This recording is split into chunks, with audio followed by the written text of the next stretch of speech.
Bienvenue dans le podcast de Raise-Up, la plateforme de l'entrepreneuriat local. Toi aussi tu penses créer ta boîte ? Alors découvre dans ce podcast l'intérêt de faire un business plan. Nos experts partenaires partagent avec toi conseils, savoir-faire, astuces et expériences.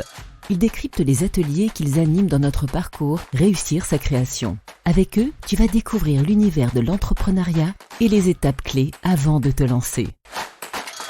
Bienvenue dans le podcast de Raise-Up, la plateforme de l'entrepreneuriat local pensée par et pour les entrepreneurs du nord de la Haute-Savoie. J'ai le plaisir d'accueillir Valérie Guichet, responsable du pôle entrepreneuriat à la Maison de l'Économie qui anime Raise-Up. Bonjour Valérie. Bonjour Thierry. Maître Maria Ongaro, avocate et représentante de l'Ordre des avocats du barreau de Thonon-les-Bains, du Léman et du Genevois. Bonjour maître. Bonjour. Et Marie-Joëlle Chevalier, expert comptable, dirigeante de Magexpert et représentante de l'Ordre des experts comptables pour la Haute-Savoie. Bonjour Marie-Joëlle. Bonjour Thierry. Alors Raise-Up, qu'est-ce que c'est Valérie ? La vocation de Raise-Up, c'est d'accompagner l'entreprise tout au long de sa vie. En fait, on est là pour le porteur de projet qui a une idée de création ou de reprise d'entreprise, tout comme on est là pour l'entreprise qui est en activité et qui a un cap à passer. En somme, c'est une porte d'entrée unique vers un réseau de plus de 70 partenaires experts. Et j'ai vraiment très envie de dire qu'ils sont tous plus bluffants les uns que les autres, les partenaires de Raise-Up. Ils sont bluffants par leur expertise, par leur disponibilité et par leur convivialité. Il y a vraiment un esprit derrière la plateforme, cette plateforme de l'entrepreneuriat local. Et aussi, j'ai envie de dire que Raise-Up, ça devient petit à petit une communauté qui réunit les partenaires experts, les porteurs de projets et ceux qui ont créé. C'est un réseau en quelque sorte. C'est ça.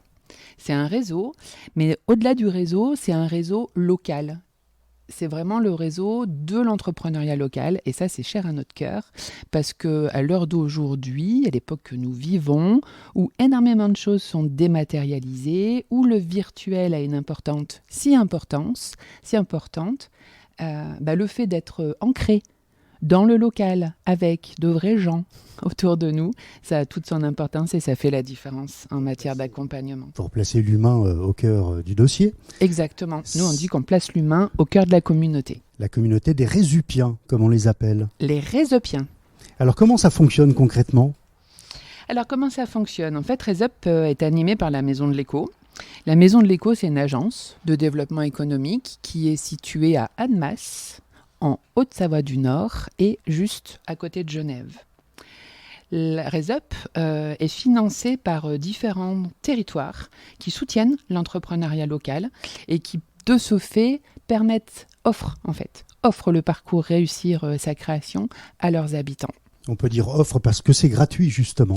Pour le porteur de projet qui habite sur l'un ou l'autre des territoires qui cofinancent la plateforme, c'est gratuit en effet. Alors concrètement, je suis un porteur de projet, j'ai la bonne idée. Qu'est-ce que Raise-Up me propose ? On accompagne les porteurs de projets avec un parcours qu'on appelle Réussir sa création. On propose aux entreprises un accompagnement qui lui s'appelle Accélérer son développement. À ces deux cibles, c'est-à-dire porteurs de projets ou entreprises, on propose un agenda avec plus de 210 dates par an, avec des ateliers, des stages, des formations, des entretiens individuels. 210 dates, c'est pas rien. Hein. C'est pas rien, je te l'accorde. Il faut trouver le temps de planifier tout ça. Et c'est là où on retrouve le réseau des 70 partenaires. C'est là où chacun intervient, c'est là où chacun amène sa pierre à l'édifice du parcours Réussir sa création. Et qui garantit d'avoir la formation appropriée. Exactement. La compétence, le savoir approprié. Donc c'est un agenda avec plus de 210 dates. On propose également une bourse foncière immobilière. Autant dire qu'ici, en Haute-Savoie, le sujet de l'immobilier, c'est un sujet tendu, voire c'est un sujet qui pique. Quotidien et tendu, oui, quotidien aussi. Hein. C'est quotidien, clairement. Oui. Donc on a essayé de créer le Tinder de l'immobilier, c'est-à-dire qu'on essaie de marier l'offre et la demande. Donc ça, c'est la bourse foncière immobilière. Et puis, on a également une bourse des fonds de commerce pour ceux qui, plutôt que de partir de zéro et de démarrer ex nihilo, préféreront reprendre ou auront la capacité de reprendre. Alors, combien vous accompagnez de porteurs de projets comme ça chaque année ?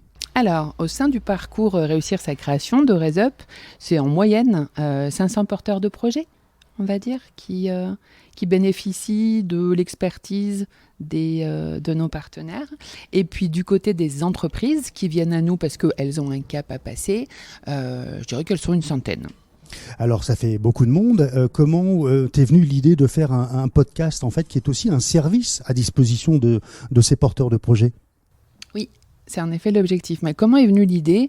Je crois que le podcast, c'est un peu l'outil du moment, non? Ah, complètement. On est tous là à écouter nos podcasts le week-end, le soir, dans la voiture, en marchant. On consomme du podcast. Absolument. Donc on s'est dit pourquoi pas. Puis en fait, il y a plusieurs objectifs derrière ce podcast, qui est le premier pour RaisUp. La première idée, c'est un peu de faire le teasing du parcours, réussir sa création, tout en sensibilisant et en informant les porteurs de projets. Donc à la fois, on va teaser nos ateliers, mais nos partenaires, nos experts vont transmettre déjà du savoir, des infos, de la connaissance. Honnêtement, on espère aussi que ça sera une chouette expérience et un chouette souvenir pour nos partenaires qui vont jouer le jeu de l'interview. Et pour le coup, être interviewé, c'est pas la même que d'animer un atelier. Mais en tout cas, on espère vraiment qu'on va tous passer un bon moment à l'occasion de ce podcast. Et puis sur le principe, dans le parcours, on a 6 ateliers en fait. Du coup, dans le podcast, on est parti avec 6 épisodes. Et à chaque fois, c'est un partenaire expert du sujet traité qui intervient. En fait, les épisodes, c'est exactement comme les ateliers dans la vraie vie, c'est-à-dire qu'il n'y a pas d'ordre chronologique. On peut assister aux ateliers dans un sens, dans l'autre. Et ben là, l'idée, c'est que l'auditeur puisse écouter un épisode dans un sens, puis dans l'autre. C'est pas le souci. Le principe même du parcours, donc des ateliers et des épisodes, c'est de recueillir toute l'information de qualité nécessaire à la rédaction par le porteur de projet de son business plan. En fait, le but pour nous et l'envie, c'est que à l'écoute de ces épisodes, le porteur de projet il soit boosté, qu'il ait beaucoup d'infos en main et l'envie de retrousser ses manches pour s'atteler à la rédaction de son business plan. On va parler, tu le disais, du business plan qui est quand même le cœur du réacteur. Qu'est-ce qu'un business plan? Alors ça, c'est le fameux mot. Et je crois que si on pose la question à différentes personnes, on aura différentes définitions. Alors moi, je vous en propose une qui est celle qu'on transmet dans le cadre du parcours Réussir sa création de RaisUp. En fait, un business plan, c'est simple. C'est un document d'une 20aine de pages, ça peut être plus, mais rarement moins tout de même. Donc une 20aine de pages qui démontre la structuration du projet. Si on le dit autrement, ce document, il apporte la preuve de l'adéquation porteur-projet, d'une part, ça c'est une notion qu'on retrouve, qui est importante, et il apporte également la preuve que l'idée répond à un marché et rencontre un modèle économique. Au-delà de ça c'est un peu à l'externe en fait, ça c'est l'usage du business plan à l'externe. Mais au-delà de ça, pour le porteur de projet lui-même, c'est un guide. C'est un guide génial, notamment pour la première année d'exploitation. Et alors, qu'est-ce qu'on a dans ce business plan? Nous, on aime à dire qu'il y a 2 parties. Il y a une partie qui est rédigée et il y a une partie chiffrée. Ça, ce sont les 2 blocs du business plan. Dans la partie rédigée, on retrouve l'étude de marché, la stratégie marketing, les moyens commerciaux, les moyens de production, le statut juridique. Et dans la partie chiffrée, on va retrouver les besoins financiers et les ressources au démarrage, le chiffre d'affaires prévisionnel, les indicateurs de gestion, le prévisionnel, le plan de financement, etc. Ce business plan, c'est vraiment lui qui, au bout du bout, donne le go ou pas sur l'idée. Parce qu'en fait, nous, les porteurs de projets qu'on accueille, quand ils arrivent au début, ils ont tous l'impression qu'ils ont une idée géniale. En plus, quelquefois, elle leur tient compagnie depuis longtemps, cette idée.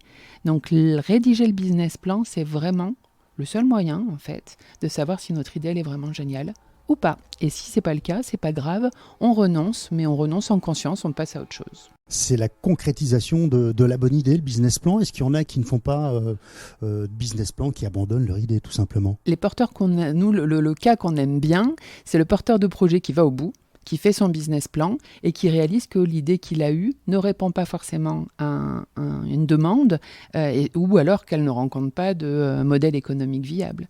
Et là, ils vont renoncer, mais en conscience et en connaissance de cause. Donc tant mieux, on limite aussi la casse. Le parcours a aussi cet objectif que de limiter la casse. D'où l'importance d'avoir les bons experts. Alors justement, qui sont ces intervenants dans ce podcast ?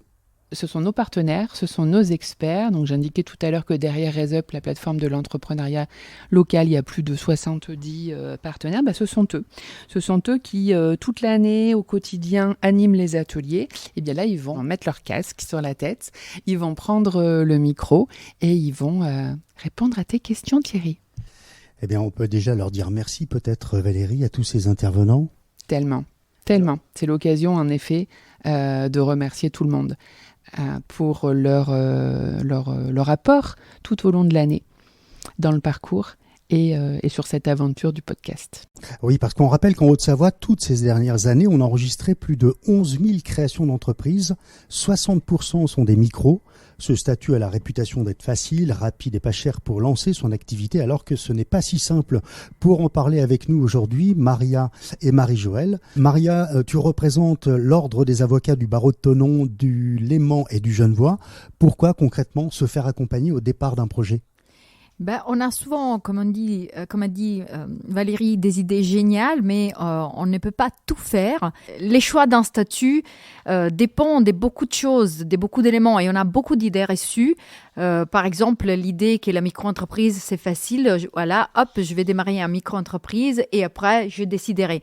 On ne peut pas raisonner de cette manière. On a un statut adapté pour chaque projet et ça dépend de l'activité qu'on doit lancer. Ça dépend aussi de notre situation personnelle, du statut qu'on veut garder en tant que personne, c'est-à-dire statut indépendant ou statut salarié.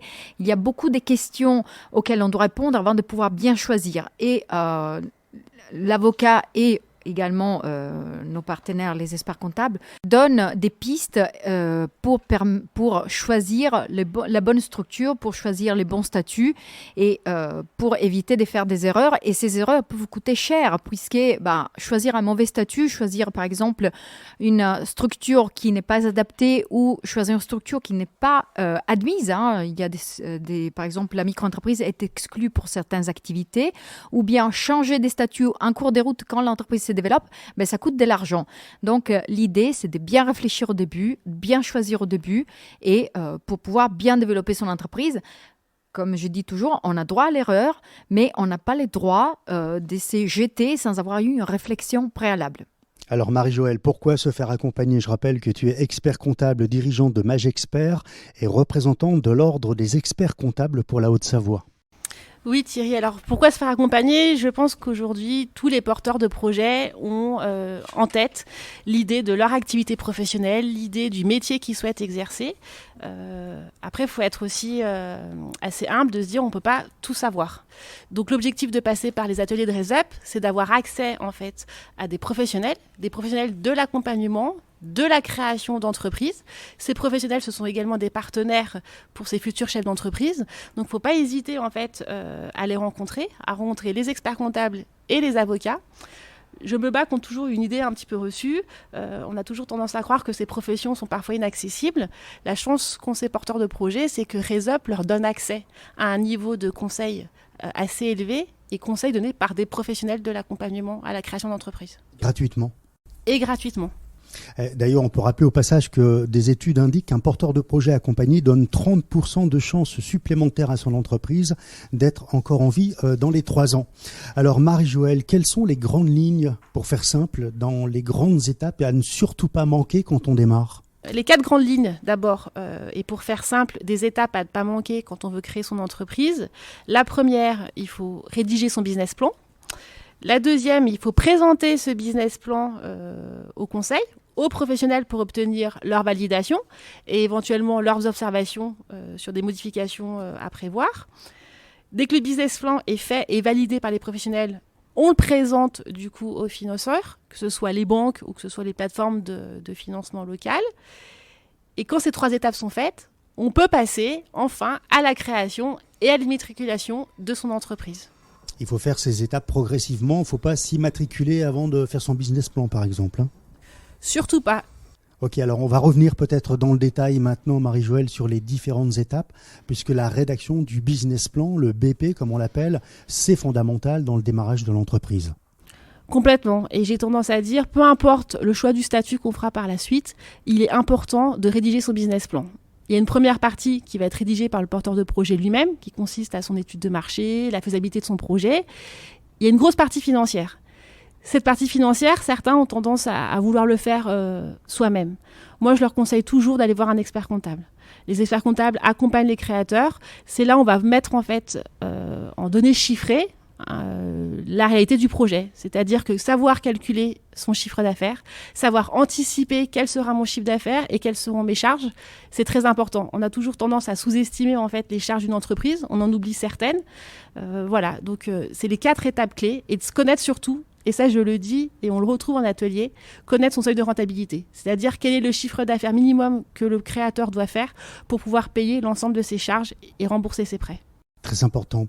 Fondamental également, le choix de la structure juridique. Maria, à quel moment fait-on ce choix ? Ce choix arrive très vite parce que dès les démarrages du projet, on va devoir choisir si on veut s'élancer en entreprise individuelle ou en société.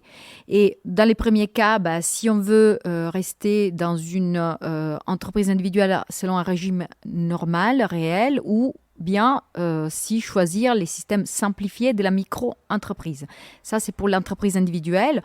Autrement, si on se lance par exemple à plusieurs ou dans certains cas où il y a des investissements très importants, si on veut créer une société. Et dans les cadres d'une société, si on veut, par exemple, garder un statut salarié, choisir à ces moments-là une société par action simplifiée ou bien une SRL. Donc, ces choix, il faut les faire très vite puisque ces choix vont donner aussi la taxation et les statuts de la personne et donc son régime social. Et tous ces éléments-là, il faudra les intégrer au business plan. Merci Maria. Je voudrais revenir, Marie-Joëlle, sur l'étape 2 du business plan quand on l'a fait, qu'on l'a en main. Pourquoi il est important de le présenter à d'autres personnes, de le faire lire également à d'autres conseils ?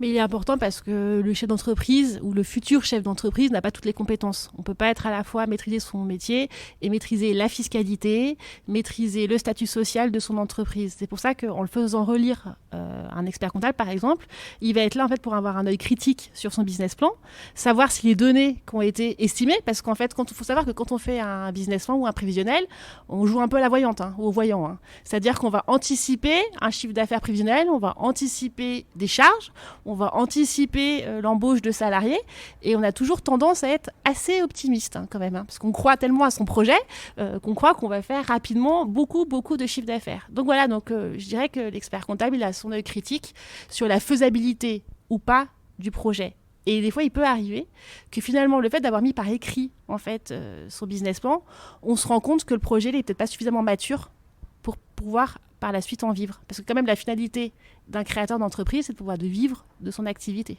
J'imagine, Maria, que c'est la même chose pour les avocats.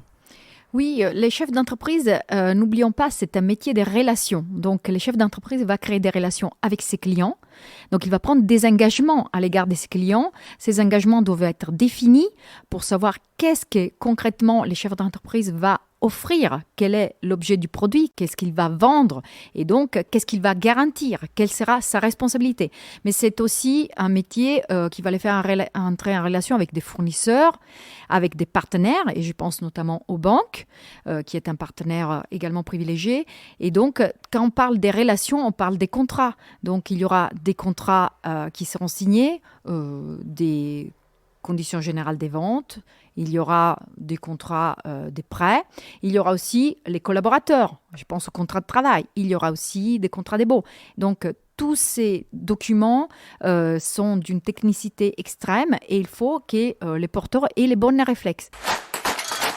Alors, dans le business plan, dans l'étape numéro 3, une fois que le business plan est finalisé, est-ce que vous, les experts comptables, vous avez un rôle à jouer avec les banquiers, les financeurs ? Complètement. Je dirais que j'aurais 3 conseils en fait à donner à ces futurs créateurs. Déjà, le premier, ils ont souvent tendance à nous solliciter en ayant reçu au préalable la liste en fait, des éléments nécessaires pour constituer son dossier de financement. Dans cette liste, on va retrouver, je le vois souvent, la carte d'identité, les statuts et le business plan. Ils viennent vous voir, ils vous disent voilà, dans la liste des papiers, j'ai mon business plan. Est-ce que vous pouvez me le faire ? Pas de problème.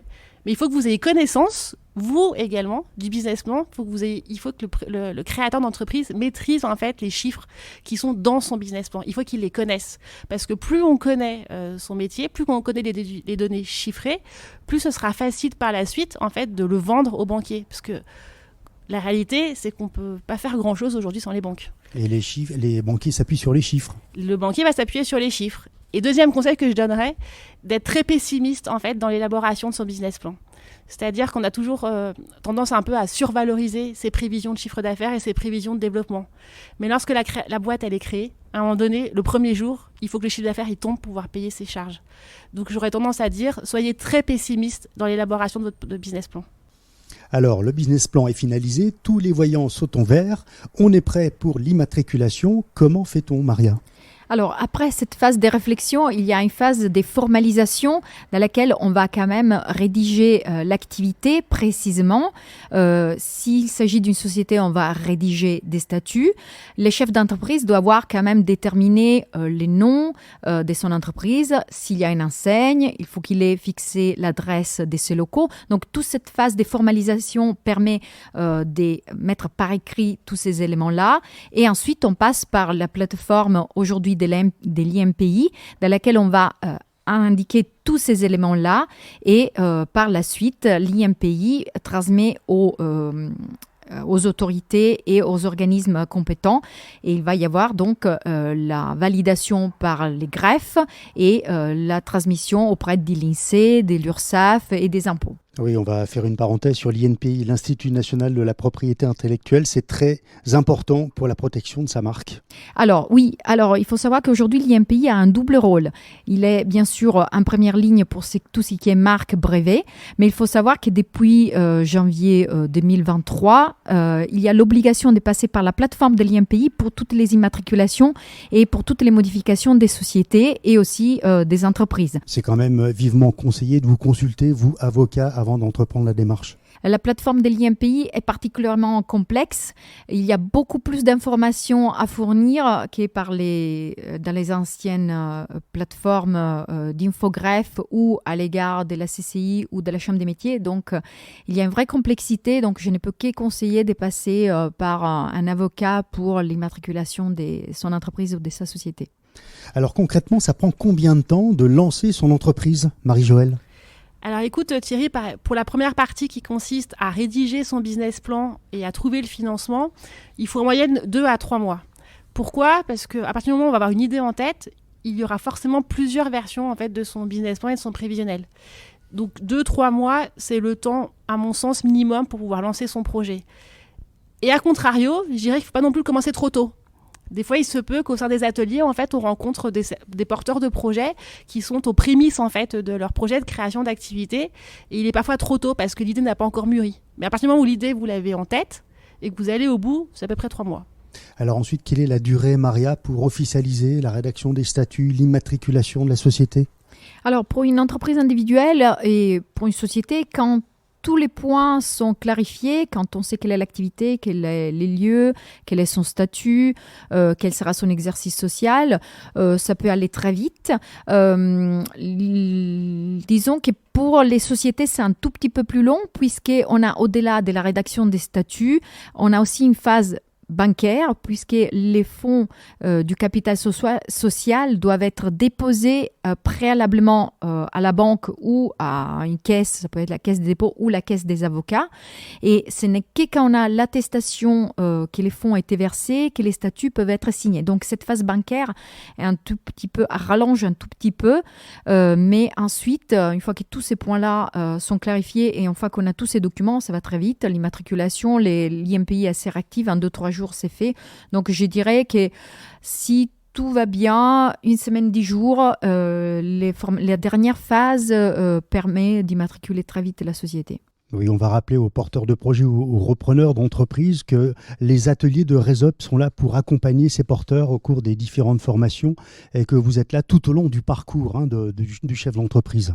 Complètement, on intervient aussi bien au démarrage en fait de leur activité qu'à la réflexion en fait sur le financement à demander, au premier bilan, de voir si le premier bilan est conforme au prévisionnel qui a été établi précédemment, et tout au long de la vie d'entreprise, c'est-à-dire aussi bien dans les bons que les mauvais moments. Il faut savoir que l'expert comptable est vraiment le partenaire en fait du créateur et du repreneur. Donc il est très important en fait de choisir ses conseils avec des personnes avec lesquelles on sera à l'aise par la suite. Et si j'ai une petite info à donner, ne choisissez pas vos conseils en fonction du prix. J'aurais tendance à dire qu'un bon conseil n'a pas de prix. À partir du moment où vous avez une bonne activité et qu'elle génère des profits, vous êtes en mesure en fait de pouvoir prendre des bons conseils. Une question, Valérie, vous accompagnez les porteurs ou les repreneurs d'entreprises à RaisUp pendant combien de temps ? Alors en fait, le porteur de projet qui rentre dans le parcours réussir sa création, il est libre de son temps. On fait une enquête annuelle sur le suivi des porteurs de projets et je dirais que très souvent, on est sur 9 mois. C'est assez amusant. Mais les gens mettent 9 mois entre le moment où ils arrivent pour participer au premier atelier et le moment où ils viennent vers nous en disant « Coucou, salut, comme promis, je vous fais un retour, ça y est, je suis immatriculée, je démarre. » 9 mois. Alors, on est à Annemasse, on peut bien sûr parler de Genève, la proximité de Genève. Est-ce que c'est souvent un marché potentiel pour les créateurs d'entreprises ? Est-ce qu'il y a une démarche spécifique à avoir, Marie-Joëlle, par exemple, au niveau de la comptabilité ? Alors oui, en atelier, on nous pose souvent la question, moi je pense que je vais aller travailler sur Suisse, etc., etc. Il faut savoir que quand vous créez une activité sur France, vous avez la possibilité d'avoir des clients sur Suisse. Après, ce qui est important de déterminer, où sera mon activité principale, quels seront mes clients. J'aurais tendance à dire, si l'activité principale et les clients principaux sur France, il faut créer sur France. Cependant, si son marché est plus sur la Suisse, dans ces cas-là, c'est une autre comptabilité, c'est une autre fiscalité, c'est un autre système juridique. Donc là, il faut aller voir des conseils qui sont sur Suisse. Sur notre territoire, on a la chance d'avoir des experts comptables qui exercent également sur France et sur Suisse. Donc je conseillerais à ces porteurs de projets de se diriger vers ces cabinets-là. Maria, idem pour le côté juridique ? Oui, tout à fait. Comme disait Marie-Joëlle, nous avons souvent le cas des créations des structures en France qui indiquent je veux quand même aller exercer mon activité en Suisse. C'est tout à fait possible, mais effectivement, il faut faire attention. C'est une autre taxation. Il faut bien s'assurer pour l'activité qu'on va exercer et il y a aussi une législation différente. Des cas qu'on rencontre également, c'est des cas des polyactivités. Ce sont des personnes qui ont déjà une activité soit en France, soit en Suisse, qui décident de réaliser, qui vont s'engager sur une activité complémentaire, sur une autre activité de l'autre côté de la frontière. C'est quelque chose qui est tout à fait possible et qui arrive assez souvent, mais là aussi, très attention à la réglementation. Il faut vraiment faire très attention à la réglementation puisqu'on a des principes comme les principes d'unicité de la protection sociale qui font qu'il y aura une seule législation sociale qui va s'appliquer et donc si on veut continuer à garder par exemple sa protection suisse, son régime des retraites suisse, il faudra avoir des réflexes dès lors qu'on démarre son activité en France, bien choisir son statut pour éviter ensuite des gros problèmes. Merci Maria. Avant de conclure cet épisode, auriez-vous, mesdames, une anecdote particulière au sein de votre passage à RaisUp et de votre accompagnement à RaisUp ? Marie-Joëlle ? Écoute Thierry, les porteurs de projets, pendant ces ateliers, ils sont toujours à peu près une quinzaine. Et ce qui revient systématiquement, il y a toujours le porteur de projet qui a déjà réponse à tout. C'est-à-dire parce que son voisin lui a dit que « mais moi, si j'étais à ta place, je ferais une SAS et non pas une SARL ». Ma copine m'a dit que « tiens, si j'étais toi, je me mettrais en micro-entreprise ». Ou « non, installe-toi en Suisse ». Ou « non, tiens, j'ai lu que sur Internet, il était préférable de faire ça ». Eh non, en fait. Venez à RaisUp, venez faire les ateliers et on fera tomber tous vos a priori. Et on vous démontrera en fait que les partenaires qui sont des professionnels vous apporteront le bon conseil. Et le voisin, la copine, l'attente de, on la met de côté là. Là, on est dans le côté professionnel, donc on s'axe uniquement sur les partenaires de réseau. Chacun son métier, n'est-ce pas, Maria? Une anecdote aussi, peut-être? Oui, par rapport à ce que tu dis, Thierry, au dernier comité auquel j'ai participé, il y avait 2 porteurs des projets qui avaient participé aux ateliers RESOP et ils étaient ravis d'avoir suivi cette formation. Ces 2 restaurateurs d'une grande expérience qui expliquaient qu'ils ne peuvent pas tout faire, ils ne peuvent pas tout connaître, ils connaissent bien leur métier, mais qu'ils étaient très contents de s'être fait accompagner. Et surtout, ils avaient créé une vraie communauté au sein des participants à ces réseaux. Ils étaient très contents d'avoir côtoyé beaucoup du monde et ils avaient une vraie volonté de réussir personnellement, mais ils avaient déjà prévu d'aller acheter tel produit chez tel participant, de réaliser leur com chez tel autre participant. Donc, il y a une vraie volonté de s'en sortir, une vraie volonté de réussite, mais aussi une émulation et une volonté aussi que les autres aussi s'en sortent. Et c'est une belle communauté qui s'est créée à RESOP. Il y a